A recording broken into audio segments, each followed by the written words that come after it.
ఈ ఉద్యమాన్ని ఆపు, బీజేపీలో చేరు, లేకపోతే నీ కుటుంబం నీ మీద ఏది ఆఖరుకు బీజేపీలో చేరకపోతే అంతు చూస్తామని బీజేపీ నాయకులు అల్టిమేటం ఇవ్వడం ఎంతవరకు న్యాయమని అడుగుతున్నా. నరేంద్ర మోడీ గారు ఆర్ఎస్ఎస్ బీజేపీ నాయకుల ఏదైతే ధౌర్యం పెరిగిపోతుంది, ధౌర్యాన్ని ఏదైతే భయపెట్టించేసి రాజ్యాధికారంలో రావాలి మళ్ళీ అని ఆలోచన తప్పితే పిల్లలకు జరుగుతున్నటువంటి అన్యాయం మీద ఒక యువకుడు ఇంత పెద్ద ఉద్యమం తీయడం నేను అనుకుంటా భారతదేశ చరిత్రలో గతంలో తెలంగాణ ఉద్యమం ఏ విధంగానే తెలంగాణలో జరిగి ఆఖరుకు తెలంగాణ వచ్చే వరకు పోరాడినటువంటి విద్యార్థులు, అదేవిధంగా అభిషేక్ దీప్కే గారు కూడా కాంప్రమైజ్ కాకుండా ఎన్ని బెదిరింపులు పెట్టినా నేను తల ఉంచను, మీ పార్టీలో చేరను అని నిర్ణయం తీసుకున్నాడు. కాబట్టి ఆఖరుకు మొన్న జరిగినటువంటి పార్లమెంటు సమావేశంలో 24 లాఠీల దెబ్బలు తిన్నారు, ఏది బుల్లెట్ దెబ్బలు తిన్నారు, అన్నీ తిన్నా కానీ ఎక్కడ కూడా కాంప్రమైజ్ కానటువంటి యువకుడు ఏం దౌర్జన్యం అంటున్నా. దానికి బిల్లు పెడితే ఏదైతే మంత్రిని అయితే మార్చారు, కానీ ఆయన ప్లేసులో ఎవరైతే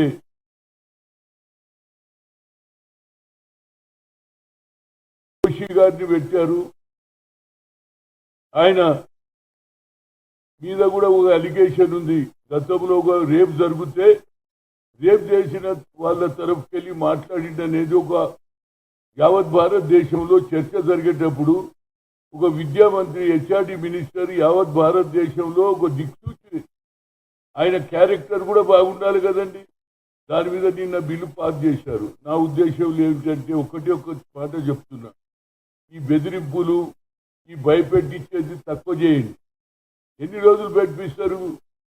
హోమ్ మినిస్టర్ అమిత్ షా ఆలోచన ఇంప్లిమెంట్ అవుతుంది. ఇప్పుడు మళ్ళీ కొత్త డ్రామా, పోలీసు వాళ్ళు ఇప్పుడు అన్ని ఏం చెప్తున్నారు, ఇంతమంది పోలీసు వాళ్ళు దెబ్బలు తిన్నారు, ఇంతమంది కాలు ఇరిగింది, చెయ్యి ఇరిగింది అని మళ్ళీ కొత్త నాటకము.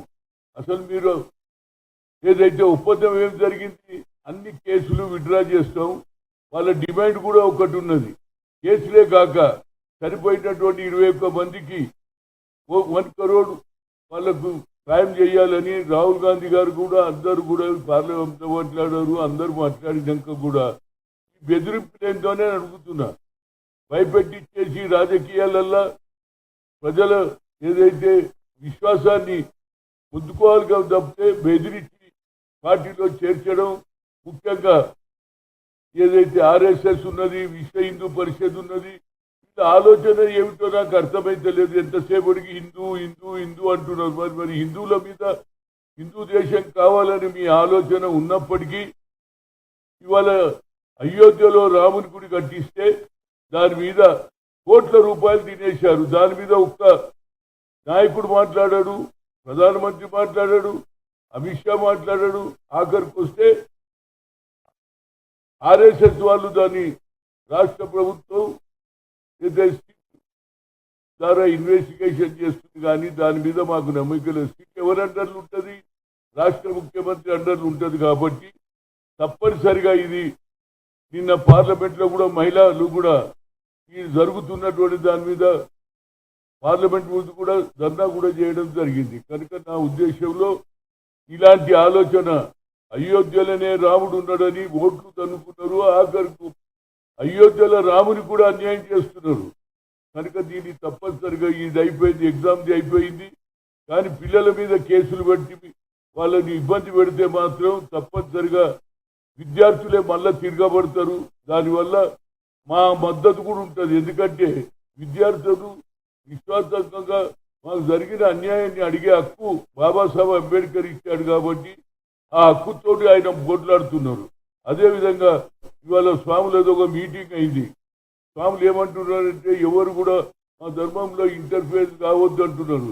నేను స్వాములని అడుగుతున్నా, అయ్యా పెద్ద పెద్ద పీఠాపతులు అడుగుతున్నారు, చిన్న జిఎస్ స్వామిని అడుగుతున్నా, ఒక్కరు మాట్లాడలేమురా బాబు. అయోధ్యలో ఇన్ని కోట్ల రూపాయలు బంగారము ఉండి దోచుకుంటే ఒక్క స్వాముల వారు పీఠాధిపతులు ఎందుకు మాట్లాడారు నాకు అర్థం కాదు. ప్రవచనాలు చేయడమేనా? మా దాంట్లో ఎవరు ఇంటర్ఫెరెన్స్ కావద్దని మీటింగ్ పెట్టుకున్నారు తిరుపతిలో. నేను నిజంగానే మంచిదే, కానీ స్వాముల వారు మీరు దీని మీద కూడా ఆలోచన చేయాలి. అదే తిరుపతిలో ఉండి లెక్క అవుతుంది ప్రతిసారి. ఉండి తెల్లారి లెక్క పెట్టి 4,70,00,000 ప్రజలకు చెప్తారు, పేపర్లు ఇస్తారు. అక్కడ లేనేది ఉండి లెక్క అయిపోయింది, బంగారం లెక్క అయిపోయింది. దోచుకున్నారు, రియల్ ఎస్టేట్ బిజినెస్ చేస్తున్నారు. అక్కడ ఉన్నటువంటి ఎవరైతే కర్తలు ఉన్నారో, ఎవరైతే దానికి ఇన్ఛార్జీలు ఉన్నారో వాళ్ళందరూ మోసం చేసి వాళ్ళు దోచుకున్నారు. కాబట్టి దీని మీద కూడా చర్చ జరగాలి. చర్చ కాదు, ఎవరైతే అందులో నాయకులు ఉన్నారో, ఎవరైతే అందులో ఏది ధర్మకర్తలు ఉన్నారో వాళ్ళ మీద యాక్షన్ తీసుకోవాలి. ఆ డబ్బుతో ఇవాళ తిరుపతిలో వచ్చిన ప్రతి డబ్బు కూడా ప్రజలకు ఉపయోగపడుతుంది. హాస్పిటల్ పెడతారు, స్కూల్ పెడతారు. అదేవిధంగా కొత్త కొత్త ఏది ప్రవచనాలు చేయడానికి పిల్లలకు చదువు చెప్తారు. ఇవన్నీ జరుగుతున్నాయి, అక్కడ ఏం జరుగుతలేదు. కాబట్టి దాని మీద అదేవిధంగా మరొకసారి అభిషేక్ దీప్కేను కూడా బెదిరించడం ఇది మానుకోండి. వాళ్ళు ఇంకోటి కూడా చెప్తున్నారు, మాకు ఇచ్చిన హామీలన్నీ నిలబెట్టకపోతే మీది నుంచి భయపెట్టినవేంది. మీది పెద్ద పార్టీరా బాబు. ఆయన దేశానికి ప్రధానమంత్రి, హోమ్ మినిస్టర్. ఈ బెదిరించే కార్యక్రమాలు ఎవడు భయపడాడురా బాబు. ఆ రోజులు పోయినాయి. 30-40 ఏళ్ల కింద ప్రతి యువకుడు భయపడేది. వాళ్ళందరూ చదువుకున్నారు. గొడ్లు కాసేటోడు, బర్రెలు కాసేటోడు కూడా నేను చదువుకుంటా అంటున్నాడు. కనుక తప్పనిసరిగా దీని మీద న్యాయం జరగాలి. పిల్లలకు ఇక ముందు కూడా ఒక్క లీకేజ్ ఏదైతే ఆ పార్లమెంట్ లో బిల్లు పెట్టిన ప్రకారంగా ఫాస్ట్ ట్రాక్ కోర్టు తప్పనిసరిగా జరగాలి. నిర్ణయం అనేది తొందరగా చేయాలి. ఏంట్ల తరబడి నిర్ణయం చేస్తే దాని వాల్యూ లేదు, ఎవడు భయపడేటోడో లేడు. అదేవిధంగా ఇవాళ మా ముఖ్యమంత్రి గారు కూడా తప్పనిసరిగా ఇవాళ యాంటీ కరప్షన్ మీద ఎంతో మంది ఆఫీసర్లు డబ్బులు సంపాదిస్తే వాళ్ళందరూ బండారం బయట పెడుతున్నారు. అదేవిధంగా పక్క రాష్ట్రమైనటువంటి తమిళనాడులో కూడా వాళ్ళు కూడా అదే పద్ధతి పెట్టిర్రు.